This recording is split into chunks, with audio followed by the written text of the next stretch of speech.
हुकूमत पाकिस्तान बेरोज़गारी को ख़त्म करने के लिए तेज़ी से इक़दाम कर रही है और ऐसे में इटली ने पाकिस्तान के लिए नौकरियों में मजमूई तौर पर 10,500 का कोटा मुख्तस किया है। हर साल 3500 पाकिस्तानी सीजनल और नॉन सीजनल बुनियादों पर अब नौजवान इटली जा सकेंगे और इसके साथ ही साथ जल्द यूरोप के मज़ीद ममालिक भी पाकिस्तानियों को मौका जो है फ़राहम करेंगे। इस हवाले से ये जो बड़ी अपडेट्स आ रही हैं इस बारे में बात करेंगे। Barrister Amjad Malik, vice chairman overseas Pakistani commission Punjab, हमारे साथ मौजूद हैं।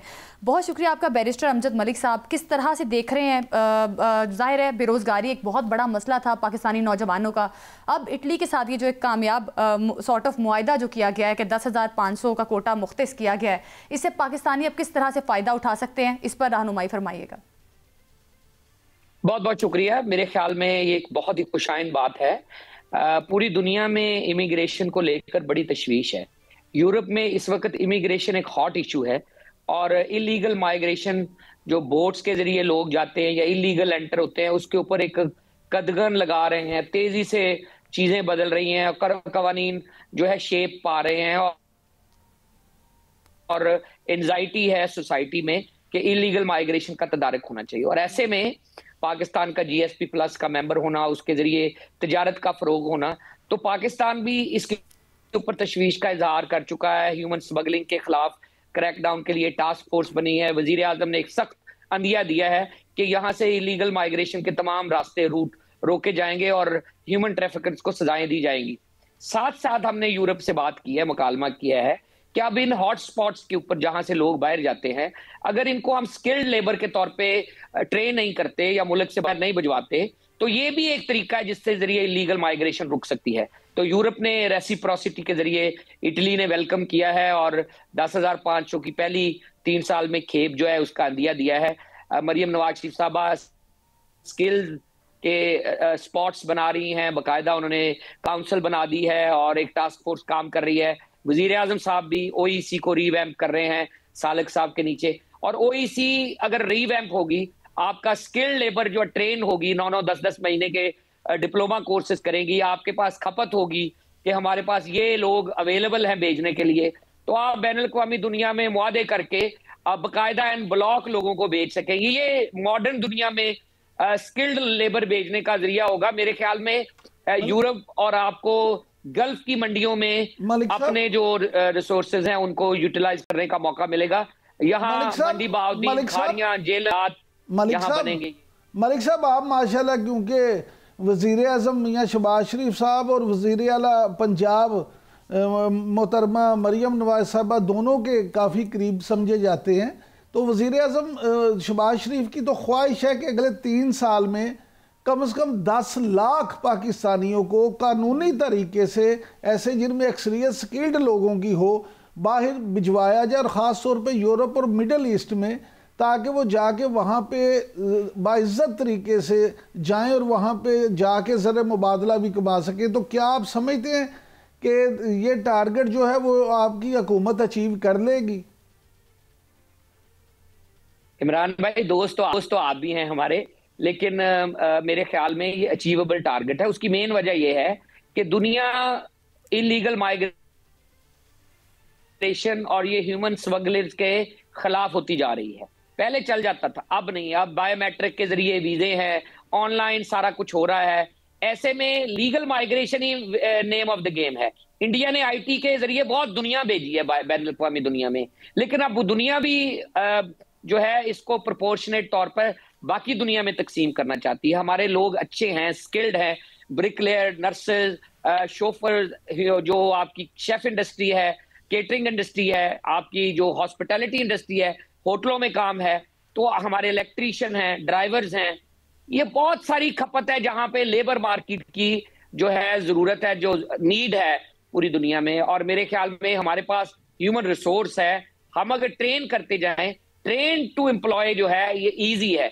बाहर वाली दुनिया आपसे वो बंदा लेगी जो डिप्लोमा होल्डर हो, सर्टिफाइड हो और उसके ऊपर पाकिस्तान की मोहर हो। पाकिस्तान उस हुकूमत की, अपनी हुकूमत के जरिए उनकी जिम्मेदारी उठाए, करैक्टर की जिम्मेदारी उठाए, उसकी पुलिस रिपोर्ट चेक करे, सारा कुछ दे।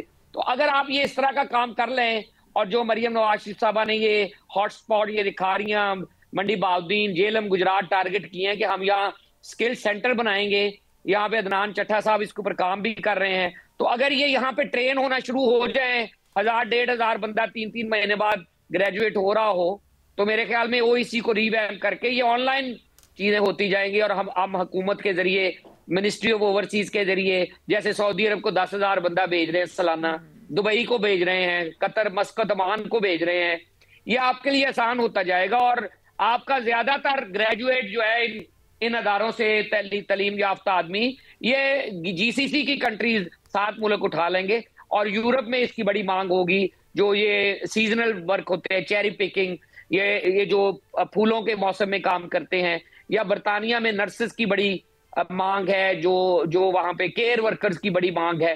तो आप रादर देन के आप केयर वर्कर के तौर पे जाएं और आपने कभी काम ही ना किया हो, अब रादर के आप डिप्लोमा लेके जाएं और 5 साल के लिए वर्क परमिट मिले और आप मुस्तकिल क़याम करें। पाकिस्तानी $38 बिलियन सालाना पाकिस्तान के लिए भेजते हैं, जो एक्सचेकर का डेफिसिट पूरा करता है इनकम और एक्सपेंडिचर्स में। आप इन चीजों पे ऊपर इन्वेस्ट करें, अपने स्टाफ के ऊपर, अपने रिक्रूटमेंट के ऊपर, अपनी ट्रेनिंग के ऊपर। आप ये वाकयातन 10 लाख पे ले जा सकते हैं, आप वाकयातन ये 1 बिलियन के ऊपर लेके जा सकते हैं। मेरे ख्याल में 38 बिलियन जो है वो थोड़ा है, 100 बिलियन तक रेमिटेंस बढ़ सकती हैं अगर आपकी टारगेटेड ओईसी एजेंटी का खात्मा करें, ह्यूमन स्मगलिंग का खात्मा करें, जिससे नाम बदनाम होता है। अच्छा सर, और लीगल माइग्रेशन की तरफ लोग जितने ज्यादा होंगे वो तो फिर जाहिर है अपने मुल्क में भी काम करने की अहलियत रखते हैं, इंटरनेशनली तो उनको मौका मिलेगा। आपने बात भी की अभी सऊदी अरब की, मुत्तहिदा अरब अमारात की, कि वहाँ पर भी नौजवानों को नौकरियाँ मिलेंगी। और अब जो एक मैकेनिज्म है कि स्किल्ड लोग जा सकेंगे बाहर, और एक प्रॉपर मैकेनिज्म बनाया गया जिससे इलीगल माइग्रेंट्स के रास्ते भी रोके जाएंगे। लेकिन क्या लगता है आपको, डंकी वाले वाक़यात, इससे पहले भी गवर्नमेंट की जानिब से कई इक़दाम किए गए, लेकिन डंकी वाक़यात में इजाफा ही होता गया, कमी नहीं देखी गई।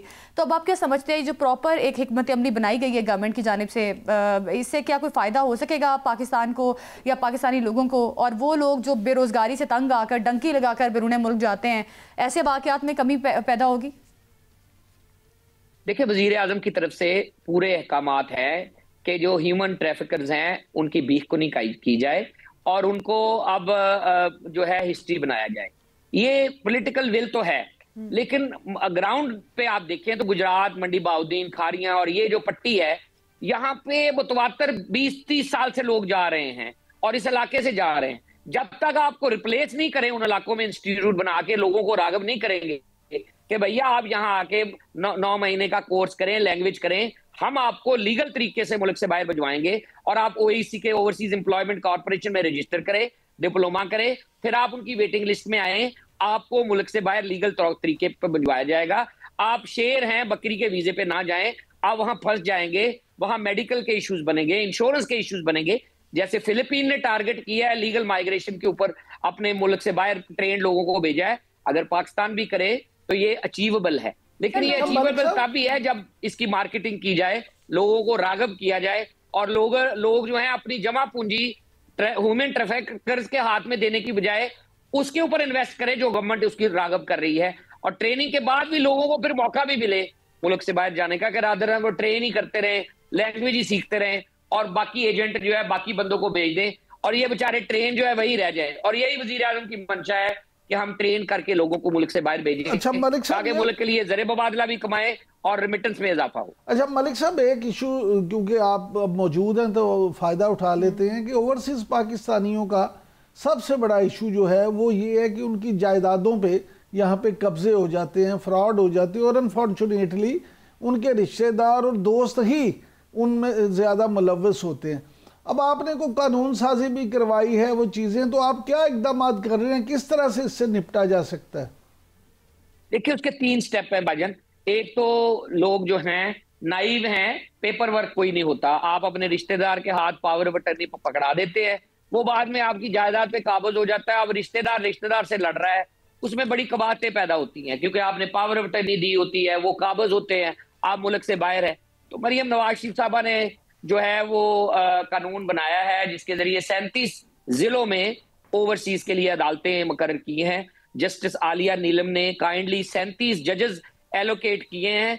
एडिशनल सेशन जज की अदालत हर जिले में ओवरसीज की अदालत करार देगी। मुल्क से बाहर से बैठ के आप पिटीशन कर सकेंगे, मुल्क से बाहर से बैठ के आप गवाही दे सकेंगे एम्बेसी के जरिए और उसकी मुद्दत की गई है कि अब 90 दिन में ट्रायल कोर्ट जो है उसका फैसला करेगी। उसकी हाई कोर्ट का एक जज 60 दिन में उसकी अपील की समाअत करेगा। तो डीसी जो है वो डिटरमिन करेगा कि पेपर वर्क क्या है।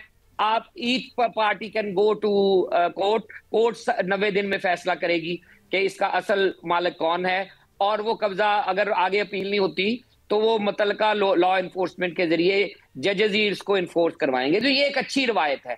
तो रिसेंटली जो स्पैट हुई है एक दूसरे के खिलाफ बयानबाजी की, मेरे ख्याल में उसमें नहीं जाना चाहिए।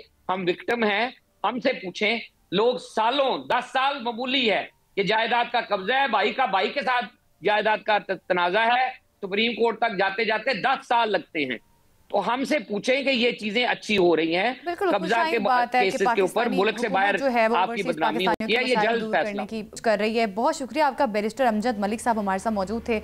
बिल्कुल उम्मीद जाहिर की जा सकती है कि 2026 जो है वो पाकिस्तान के लिए हर लिहाज से बेहतर साल हो। इमरान साहब क्या समझते हैं, जिस तरह से अभी तो हम बहुत सारी खुशखबरियां नौजवानों को दे चुके हैं, 2026 में आप क्या देखते हैं, क्या मंजरनामा आपके सामने बनता हुआ दिखाई दे रहा है, और कोई मैसेज आप देना चाहें? देखें, पहले तो सबसे पहली बात तो ये है ज़ैनब कि मैं ये समझता हूँ कि हमारे वो नाजरीन जिन्होंने पूरा साल हमारा ये प्रोग्राम देखा और बड़े शौक से ना सिर्फ देखा बल्कि हमें इस पर फीडबैक भी किया, हम उनके शुक्रगुजार हैं। और जो अगला साल आ रहा है उसके लिए यही पैगाम है कि अल्लाह हमारे सब के लिए, पाकिस्तान के लिए और पूरी कौम के लिए खुशियों वाला साल आए, उम्मीद वाला साल आए, और इसमें पाकिस्तान को दुनिया में मज़ीद इज़्ज़त भी मिले।